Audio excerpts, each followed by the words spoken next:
अब छाती से लेकर और जंघा तक यहाँ जितने भी रोग आप जानते हैं वो सब पित्त के रोग। गैस बनना, एसिडिटी होना, हाइपर एसिडिटी होना, अल्सर होना, पेप्टिक अल्सर होना, खाते समय मुंह में पानी आना या मुंह का पानी बिल्कुल सूख जाना, बार बार डकार आना, खट्टी डकारें आना, हिचकियां आना, ये सब पित्त की समस्याएं हैं, पित्त के रोग। और इनकी संख्या 40 है। ये छाती से लेकर जंघा के बीच वाले इलाके के रोग हैं सब पित्त के। किडनी खराब होना, लीवर खराब होना, किडनी में स्टोन होना, लीवर में सूजन होना, ये सब पित्त की समस्याएं हैं। और खराब रोगों के नाम बताऊं, जॉन्डिस होना, पीलिया होना, हेपेटाइटिस होना, ये सब पित्त के रोग हैं, पित्त की समस्याएं। कई तरह के बुखार, पित्त की समस्याएं। अब आपको जिंदगी भर एक ही चीज ध्यान रखनी है कि वात, पित्त, कफ तीनों संतुलित रहें आपके, तो आप रोगी नहीं हो सकते। तो आपको करना क्या है? वात, पित्त, कफ तीनों को संतुलन रखने के लिए महर्षि वाग्भट के कुछ सूत्र याद रखने और याद रख के उनको जीवन में पालन करना है। पहला सूत्र है उनका, खाना खाने के बाद कभी भी पानी नहीं पीना।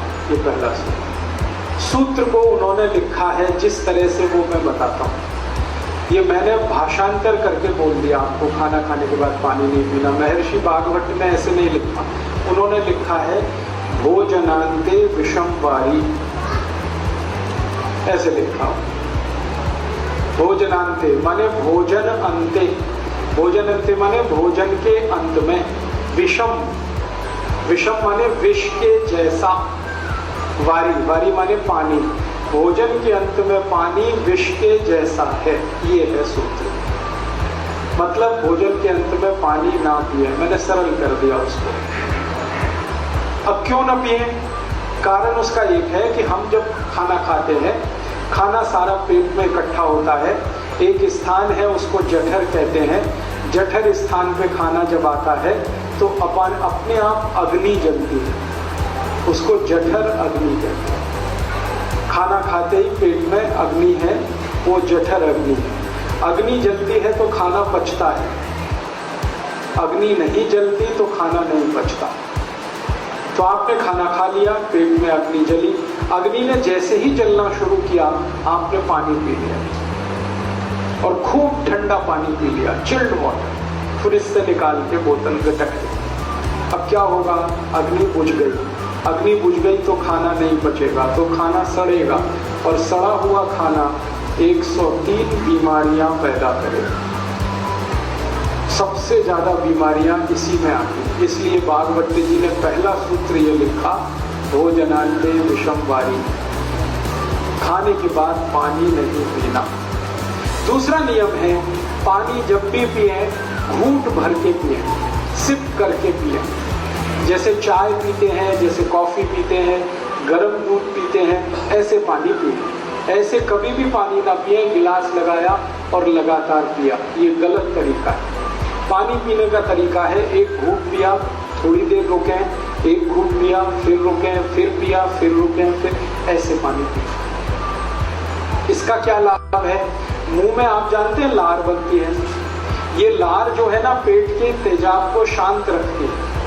पेट का जो तेजाब है ना वो एसिडिक है विज्ञान की भाषा, और मुंह की लार जो है वो एल्किलाइन है, क्षारीय है।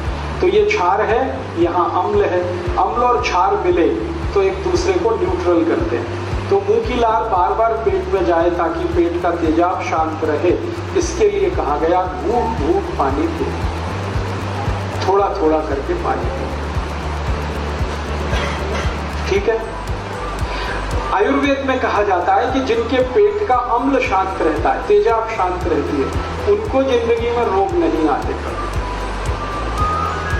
अम्लता अगर आपकी शांत है, एसिडिटी, कोई रोग आने की संभावना नहीं। दुनिया के सारे खराब रोग जैसे कैंसर, जैसे डायबिटीज, जैसे ब्लड प्रेशर बहुत तेज होकर हार्ट अटैक आना, ब्लड प्रेशर बहुत ज्यादा बढ़कर ब्रेन हेमरेज हो जाना, ब्लड प्रेशर बहुत ज्यादा बढ़कर पैरालिसिस हो जाना, ये सब खराब बीमारियां एसिडिटी से शुरू होती हैं। जब रक्त में एसिडिटी बढ़ती है तब ये बीमारियां अपने चरम पर पहुंचती हैं। लेकिन रक्त में एसिडिटी बढ़ती कहाँ से है? वो पेट से बढ़ती है।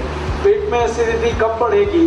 जब आप घूंट घूंट पानी नहीं पिएंगे तो लार बार बार अंदर नहीं जाएगी तो समस्या आएगी। इसलिए आयुर्वेद में कहा गया पानी घूंट घूंट पिए। तीसरा नियम है सवेरे सोकर उठें, सबसे पहले पानी पिए।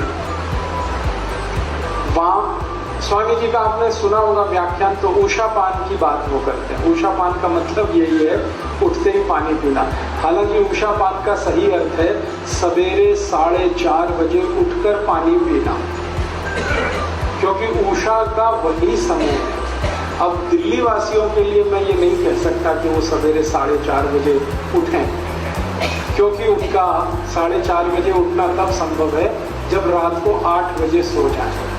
8 बजे दिल्ली में सोना तो स्वर्ग की बात है, कल्पना की बात है, संभव ही नहीं। इसलिए मैं कहता हूँ जब उठें तो पहले पानी पिए। आपकी जब दिन हो जाए, जब सवेरा हो जाए, उठते ही पानी पिए, कम से कम 3 गिलास, बिना प्यास के, घूंट घूंट भर के।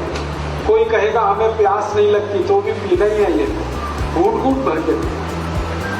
इस पानी का फायदा, सबसे बड़ा फायदा इसका ये है, रात को आप सो गए, सोने के बाद मुंह में लार भरी, वो जमा है, घूंट घूंट पानी पी लेंगे, सब लार नीचे चलेंगे। दूसरा फायदा, उठते ही आप पानी पिएंगे तो पानी सारा बड़ी आंत में जाएगा। बड़ी आंत में मल फंसा रहता है, लार्ज इंटेस्टाइन में, तो मल को बाहर निकालेगा। जैसे ही पानी मल को निकालना शुरू करेगा, प्रेशर एकदम बनेगा आपको, आप तुरंत टॉयलेट में जाएंगे और 5 मिनट में फ्रेश होकर वापस आएंगे। तो आपको मैं जो समझाना चाहता हूँ वो ये कि शरीर ठंडा मत होने दीजिए, इसको गर्म रखिए। तो ठंडा शरीर ना हो इसके लिए ठंडा पानी मत पीजिए, नहीं तो क्या होगा, ठंडा पानी बार बार पीते रहेंगे, शरीर में तकलीफें शुरू होंगी। उसकी सबसे बड़ी तकलीफ क्या होती है कि जब बहुत ठंडा पानी आप पी लेते हैं तो शरीर का जो पेट है वो पानी को गर्म करता है। पानी को गर्म करने में पेट को एनर्जी चाहिए, ऊर्जा चाहिए, और वो ऊर्जा ब्लड में से ही आ सकती है, खून में से आ सकती है, और खून को फिर सारे शरीर से पेट की तरफ दौड़ना पड़ेगा, तब पानी गर्म होगा। शरीर का सारा खून पेट में जाने लगे तो बाकी अंगों को खून की कमी पड़ जाएगी, और वो खून की कमी हमेशा के लिए कोई डैमेज कर जाएगी। इसलिए आयुर्वेद कहता है कभी भी ठंडा पानी गलती से भी ना पिए। ठीक है, 4 नियम हो गए। 5वां नियम है हमेशा खाना खाएं तो चबा चबा कर खाएं। इतना चबाएं जितने आपके दांत आपके 32 हैं तो 32 बार चबाएं, ताकि अच्छे से लार मिलकर अंदर जाए और अच्छे से खाना पचे। इसके बाद 6वां नियम है कि खाना जब भी खाएं तो जमीन पर बैठ के खाएं। जमीन पर बैठने से क्या होता है, पृथ्वी का गुरुत्व बल हमारे पेट पर केंद्रित है। पेट की नाभि पर गुरुत्वाकर्षण होने से नाभि चार्ज है, नाभि के पड़ोस में जठर है वो चार्ज है, जठर के चार्ज होने से अग्नि तेज होगी, खाना जल्दी पचेगा, इसलिए बैठ के। उसके आगे का 7वां नियम है दोपहर को जब आप खाना खाएं तो आराम जरूर करें, कम से कम 48 मिनट, क्योंकि दोपहर को खाना खाते ही हमारे शरीर का ब्लड प्रेशर बढ़ता है। एक तो सूरज की धूप होती है दोपहर को और अंदर की गर्मी, दोनों मिलाकर ब्लड प्रेशर बढ़ता है। बीपी बढ़ेगा तो आराम ही करना पड़ेगा, काम नहीं कर सकते। तो दोपहर का खाना खा के आराम करें। सबसे अच्छे आराम करने की मुद्रा होती है लेफ्ट साइड में लेटना, बाईं तरफ करवट लेके लेटना, इसको वाम कुक्षी कहते हैं। ज्यादा नहीं लेटना, फिर मोटापा आता है। 48 मिनट तक लेटना तो अच्छा है, उसमें नींद आ जाए तो ले लेना, ज्यादा लेंगे नींद तो फिर मोटापा पड़ेगा, इसलिए ध्यान उसका रखना। इसके आगे का 8वां नियम है कि रात को खाना खाने के 2 घंटे तक आराम नहीं करना, 2 घंटे बाद ही करना। रात के खाने के बाद पैदल चलना बहुत ज़रूरी है, 1000 कदम। उसके बाद कुछ और काम करके फिर आराम करें 2 घंटे के बाद, क्योंकि रात को ब्लड प्रेशर कम होता है और कम ब्लड प्रेशर में आराम करना खतरनाक है। ऊंचे ब्लड प्रेशर में, हाई बीपी में काम करना खतरनाक, लो बीपी में आराम करना खतरनाक है। तो इसलिए रात को 2 घंटे बाद आराम करें, दोपहर को तुरंत आराम करें। इसके बाद का नवा नियम है 9 कि आप जब खाना खाएं तो 2 चीज़ों को ध्यान रखें, एक साथ ऐसी ना खाएं जो एक दूसरे के विरोधी। ठंडा गरम साथ में ना खाएं, दूध और दही साथ में ना खाएं, उड़द की दाल और दही साथ में ना खाएं, खट्टे फल और दूध साथ में ना लें, कटहल की सब्जी के साथ दूध ना खाएं, कच्ची प्याज खा रहे हैं तो दूध नहीं खाएं, दही में नमक डाल के ना खाएं, हमेशा दही में मीठी चीज़ डालें। ये आपको थोड़ा झटका लगेगा, ये क्या बोल दिया, दही में नमक ना खाएं, क्योंकि रायता तो बिना नमक के बनता नहीं है। बात ऐसी है कि ये जो दही है ना, ये जीवाणुओं का घर है। अगर आप लेंस लगा के देखेंगे तो दही में लाखों जीवाणु होते हैं। हम लोग अंग्रेजी में उनको लैक्टोबैसिलाइज कहते हैं। ये जीवाणु जीवित चाहिए पेट को। आप दही में 1 चुटकी नमक डाल दीजिए, सब जीवाणु 1 मिनट में ही मर जाते हैं। अब मर गए तो दही खाया वो बेकार है। इसलिए जीवित जीवाणु दही के साथ आने चाहिए। तो कहा गया है कि दही बिना नमक के खाएं, या दही में बूरा डालें, खांड डालें, गुड़ डालें। तो बूरा, खांड और गुड़ से जीवाणुओं की संख्या बहुत तेज बढ़ती है, घटती। बढ़ी हुई संख्या के जीवाणु आपको चाहिए। आखिरी नियम है, माताओं के लिए यह नियम है विशेष रूप से, घर में खाना बनाते समय कोई भी बर्तन ऐसा इस्तेमाल ना करें जो चारों तरफ से बंद हो। हाँ, हमेशा खाना बनाने वाला बर्तन खुला हुआ हो। आधा खुला आधा बंद है तो भी चलेगा, पूरा बंद ना हो। क्यों? बाहर की हवा खाने को बनाते समय अंदर प्रवेश करनी जरूरी है। भागवत जी ने कहा कि भोजन को पकाते समय सूर्य का प्रकाश या पवन का स्पर्श, दोनों में से कोई एक चीज आवश्यक है। या तो भोजन बनते समय सूर्य का प्रकाश गिरे, नहीं तो पवन का स्पर्श हो, हवा उसमें आए। अब ये तभी संभव है जब बर्तन खुला हुआ हो। मतलब सीधा सा ये है, भागवत जी कह रहे हैं प्रेशर कुकर में खाना ना हो। अब प्रेशर कुकर भागवत जी के जमाने में नहीं था, लेकिन नियम उन्होंने तभी लिख दिया। उनको शायद ये अंदाजा था कि ये आदमी किसी न किसी दिन बना लेगा इसको। अब ये बात मैंने मजाक में कही, लेकिन ये बड़ी गंभीर बात है। ये प्रेशर कुकर का चक्कर बड़ा खराब है। आप जानते हैं प्रेशर कुकर एल्यूमिनियम का है। एल्यूमिनियम दुनिया का सबसे खराब मेटल है, धातु है, खाना बनाने के लिए और पकाने के लिए।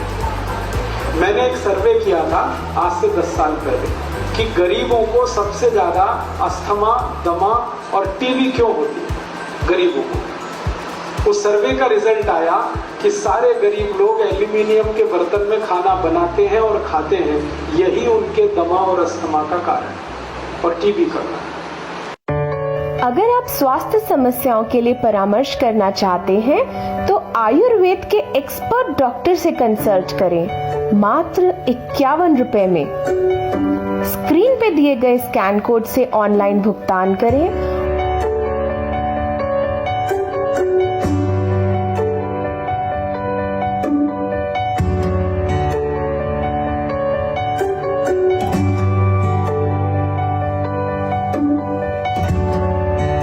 और 8810-670-933 पे कॉल करके डॉक्टर से बात करें।